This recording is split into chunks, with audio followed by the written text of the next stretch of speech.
Bring it back. Whoa. Moving and grooving, baby.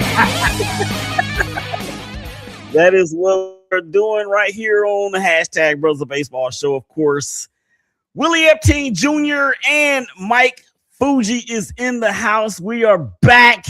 Mike, are you ready to roll, man? Because it's go time in Major League Baseball. What say you? Damn straight. Let's go. You can't say that word on this. Darn straight. Forgive me. Christian radio. I'm just getting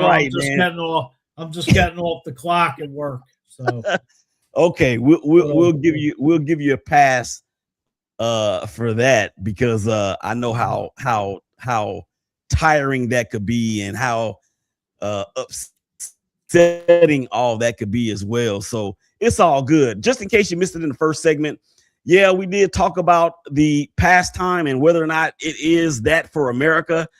We talked about the WBC in Venezuela doing their thing and winning the whole thing in the World Baseball Classic. We're going to pick up there and get Mike's quick thoughts on the victory from the Venezuelans and what they were able to do to Aaron Judge at the dish.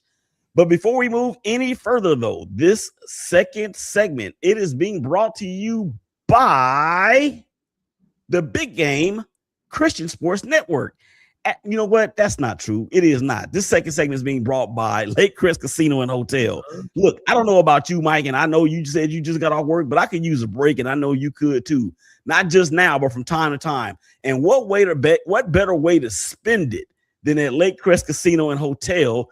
I'm telling you right now, man, they got things going on up there. Lake Crest Casino Hotel is the ideal weekend getaway to unwind, explore, and enjoy. Located just 5 minutes from Lake Murray at exit 29 off the 35 freeway in Ardmore, Oklahoma, with 89 hotel rooms, 20 full hookup RV sites, boutique shopping at the Oasis, and you can dine at the Lakeside Grill or grab a coffee and quick bites from Winning Picks Coffee and more, or just check out their full service bar. Plus, they offer 1,000 of the newest, most popular electronic games with 8 table games, giving players a nonstop action experience. Whether you're into fast-paced games or classic table favorites, Lake Crest Casino and Hotel has you covered. So why wait? Plan your getaway and book your stay at Lake Crest Casino and Hotel. That's LakeCrestCasino.com. Again, that is LakeCrestCasino.com. I'm gonna have to get up there. I'm not much of a gambler or a drinker for that matter, but I mean, it sure does sound relaxing to me.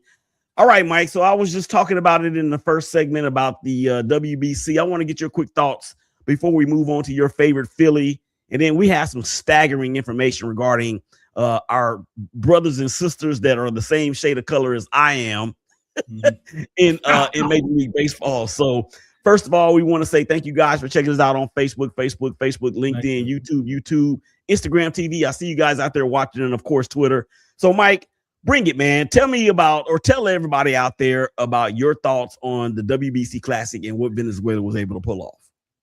Oh, I mean, Bryce Harper at that 2-run shot to tie the game. I mean, I thought, all the heat Bryce Harper, especially here in Philly, has been, jawing with Dave Dombrowski, with the non-elite T-shirt. I mean, to me, it was like, all right, we're back in this thing. But apparently USA just couldn't hold on to it. Venezuela won it. And, congratulations to Venezuela. Yeah, and it was a remarkable tournament for those guys. And, yes, the talent that's in baseball around the world is so phenomenal. And when you think about all the players that come from other countries that are in Major League Baseball, I think it is fantastic. And especially with the opening game of the Giants and the Yankees being shown on Netflix. I think I heard somebody say that Netflix is in 190 something countries around the world. So the worldwide push for exposure for the sport continues. All right. So I got something I'm going to put on the screen because it is astonishing to me. especially for me, because baseball is my favorite sport. It's the first sport I fell in love with, and it is the first sport that I actually played, and I played it the best. So I got this from Dwayne Sutton, who is a major contributor on the ShakeBack Sports Show that you can hear on the 12s and 6s, as well as the 1s and 7s Saturday and Sunday, all around the clock. And he sent this to me and my brother Donnie. And this is basically a photo of African American players from back in the day, along with some other statistics. And I don't know about you, Mike, but this when I go through these slides, right, or whatever you want to call them, to me, man, it is like, okay, where are we? What are we doing? So as you can see, pictured there is that's Ken Griffey Jr., Barry Bonds, and Fred McGriff. And the caption just basically says African American representation in the MLB peaked in the mid 1970s to the early 1980s, reaching almost 19% in 1981. So since then, it dropped to under 7% in 2023. And they asked players like Bonds and Gary Sheffield, Eric Davis, and others about the influx, or really the decline of what it is. And we talked about the WBC. There was not one single African-American player from Major League Baseball on that squad. And as I go through these slides, Mike, and I know it's going to be a little nostalgic for both of us, but Ricky Henderson's there, the all-time stolen base king. Let's go back to the other one, because on this one, you have the all-time home run hit king in Barry Bonds. You got the all-time stolen base leader. You have Ozzie Smith, one of the greatest defensive shortstops to ever play. You have Reggie Jackson and Dave Winfield, who was a three-sport star in football, basketball, and baseball. Reggie Jackson, of course, hit home run totals of 548 for his career, 563 for his career. Then you have Tony Gwynn, who to me was one of the best pure hitters of all time. And then there's CC Sabathia. He's a Cy Young Award winner and a World Series champion. Darryl Strawberry, and of course, Doc Gooden. When he came into the game in 1984, I think he won 24 games, maybe either his rookie year or his second year. Then you talk about, of course, Henry Pink and Bobby Bonds. All these guys, Frank Thomas and Kirby Puckett, rest his soul in heaven. And there's Bonds again. So as we talk about this and we go through these slides, Mike, man, give us your thoughts on why we're seeing what we're seeing in Major League Baseball. I don't know why the decline of the African-American African-Americans not in baseball anymore. I mean, it's, you're going back here to the 80s and 90s, and, it was just a dominant, another guy you didn't mention was Dave Stewart, phenomenal pitcher, won a couple Cy Youngs, I think, with Toronto and Oakland back in those days, early 90s, mid 90s with Toronto and Oakland. But I don't understand the decline of it. I mean, it's just, I really can't put my finger why the African-American athletes do not play in the Major League Baseball anymore. Here's something that I think is important to mention, and it might ruffle some feathers, but it's just my opinion. It's not anything that I'm reporting on or anything that that anybody has told me. But I think there's a couple reasons for that. Number one, the existence of the father in the home for Black families is not nearly what it once was. Number two is that baseball does not, in my opinion, appear to be nearly as glamorous as the NBA or basketball or football to a degree, because you have the major hits in football, and then you have everybody high flying above the rim in basketball. And then thirdly, there's just I don't know if Major League Baseball is doing enough with the initiative. I know they were at one time, but it Right. just seems as though all of that has gone away. And for Well, me, go ahead. Go ahead. well, no, I was going to say is that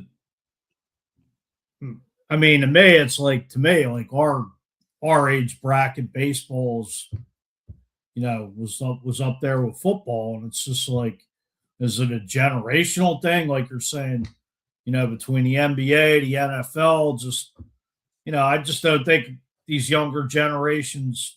I just don't think baseball really appeals to these younger generations because it's like, everybody. Some people just think baseball is boring. But I mean, Mm-hmm. it's gotten better over the last couple years with the pitch clock and just, you know, you're, you're right. It's just why is there a decline? Yeah, and I'm pretty sure that um, the legends of the game, they may have some sort of feeling about it, but maybe they need to collaborate a little bit more and do their thing in terms of having some sort of influence, maybe going into the hoods and or not just in the hoods. I mean, wherever there's a significant percentage of African Oh, American families and do something to that effect. So I don't know. We'll see what happens in the future. But let's move on because I got a question for you, and you cannot mention Michael Jack Schmidt as your I already favorite know Philly the of all answer. time. I already know the answer. All right, so let's And it's let's not hear it. Michael Who Jack Schmidt. is not Michael Jack Schmidt? Okay, No, so it is here's not. the question: even if you could mention Michael Jack Schmidt, would you be talking about him as your favorite Philly of all time? No, I would not. Okay, so let's hear it. Let's hear it then. Who's my favorite Philly of all time? Yes, sir. Pete Rose. Pete Rose. God rest his soul. And you know, that's another name that is so synonymous with the sport and should be in the Hall of Fame. I don't care what he did off the field as a Right. manager. Exactly. You cannot talk about the history of the sport without mentioning the all-time hit king. You just can't. You just can't. No, not at So, all. and when he got to Philly, It's go ahead. Go ahead. no, I was 8 years old when the Phillies won the World Series in 1980. Pete Rose signed with the Phillies as a free agent in 1979, which, I was fortunate. That was like the golden era of Philly sports because all four major teams made it to their respective championships. And unfortunately, the Phillies were the only one that won the World Series. The Sixers lost to the Lakers.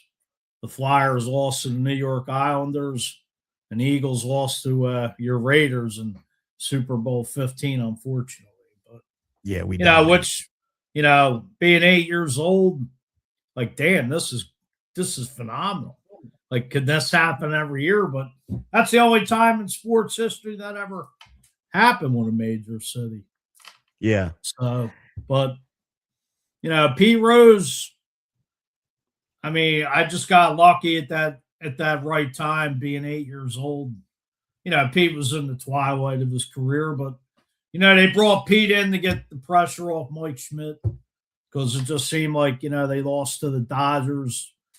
I do sort of remember those Dodger teams in the late '70s that the Phillies just couldn't get over the hump. But like I said, they brought Pete in '79, and it was, just it was an aging team, and you just brought Pete Rose in at the right time with Mike Schmidt, Steve Carlton, Larry Boa, Bake McBride, Bake Gary McBride, Maddox, Gary Lonnie Maddox, Lonnie Smith. Lonnie Smith. Yes.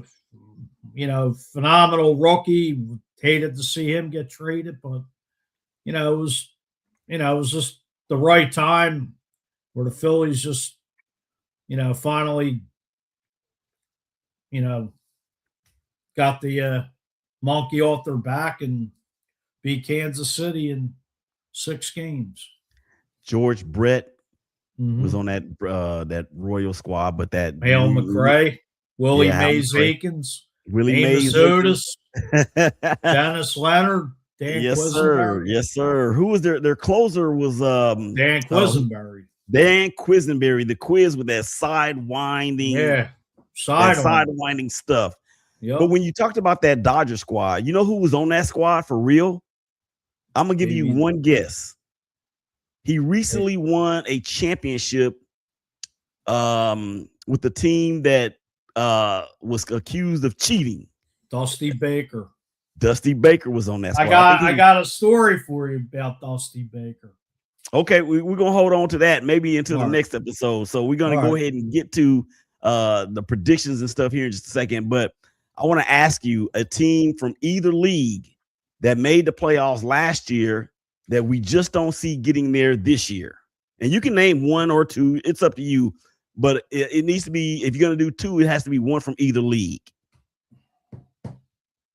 Trying to remember who was in the playoffs last year. Yeah, I mean, you when you think about it, it was Milwaukee won the NL Central last year. Right. The Cubs, they did get in. The Dodgers, oh my gosh, Phillies. The Phillies, the Padres, and the Reds. So you gotta pick of the litter right there. While you think about it, let me go ahead. I don't have the Reds getting in. Okay, you don't have the Reds getting in. Shout out to Jose Trevino, catcher for the Cincinnati Reds. They will be here in Arlington for the Rangers home opener. I will be in the hizzy, hopefully as a credentialed member, but if not, definitely as a fan. So Mike goes with the Cincinnati Reds. I'm going with the Milwaukee Brewers because they got so many injuries already and they're a little long in the tooth. So we'll see what happens there. And for the American League, I just don't really trust Toronto. Last year, they finally got over the hump after me picking them so many years prior to that.